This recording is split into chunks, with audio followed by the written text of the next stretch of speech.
जय Shri Ram. Dictation start. सभापति महोदय, ये शब्द मेरे नहीं हैं, बल्कि राष्ट्रपिता के हैं। जो लोग आज सरकार में बैठे हुए हैं, क्या वे अपने दिल में सोचेंगे कि यह देशद्रोह शब्द बालकों को अंग्रेजी पढ़ाने के लिए राष्ट्रपिता का कहा हुआ है? आज 54 वर्ष तक देश को स्वतंत्र हुए हो गए हैं, लेकिन राष्ट्रपिता की इस बात पर आज तक ध्यान नहीं दिया गया है।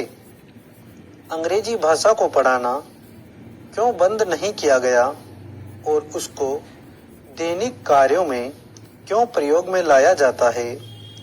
मैं इस बात को कई बार इस सदन में कह चुका हूँ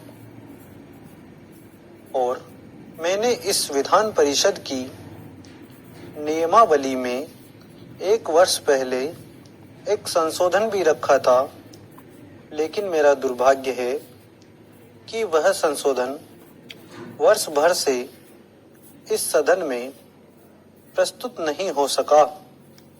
मेरी अपनी राय है कि कम से कम दैनिक कार्यों के लिए यदि सरकार अंग्रेजी भाषा पर बंधन लगा दे तो बहुत अच्छा हो, और जो यह अनुशासनहीनता है वह भी समाप्त हो जाए। सभापति महोदय, जैसा कि मेरे मित्र ने कहा, लड़कों के माता पिता अंग्रेजी का प्रयोग करते हैं और उनके शिक्षक भी उसका प्रयोग करते हैं, फिर बालकों पर उसका प्रभाव क्यों नहीं पड़ेगा? मैं उनसे सहमत हूँ कि बालकों में नकल करने की आदत होती है। जैसा वे अपने बड़ों को करते देखते हैं, वैसा ही वे करते हैं। अगर हम कोई बुरा काम करेंगे तो उसका प्रभाव बालकों पर अवश्य पड़ेगा। आप देखेंगे कि जिस मनोवृत्ति के माता पिता और शिक्षक होते हैं, उसी प्रकार के बालक भी होते हैं।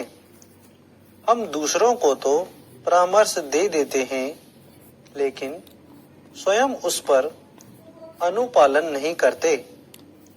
इसके साथ ही साथ हमको शिक्षा प्रणाली की ओर भी ध्यान देना है। शिक्षा के जिन तरीकों को आजकल अपनाया जा रहा है, वे वास्तव में लाभकारी नहीं हैं। सरकार की ओर से इस प्रकार का आदेश होना चाहिए कि 14 वर्ष तक बालकों को अपनी मातृभाषा में ही शिक्षा दी जाएगी और दैनिक कार्यों में भी अंग्रेजी का प्रयोग नहीं होगा। इस प्रस्ताव में अनेक महत्वपूर्ण बातों की ओर ध्यान दिलाया गया है। मैं समझता हूं कि जब माननीय मंत्री जी इसका उत्तर देंगे तो कह देंगे कि हम बहुत सी बातों पर कार्यान्वयन कर रहे हैं, लेकिन मैं समझता हूं कि उन पर कोई कार्यान्वयन नहीं हो रहा है। स्टॉप। धन्यवाद।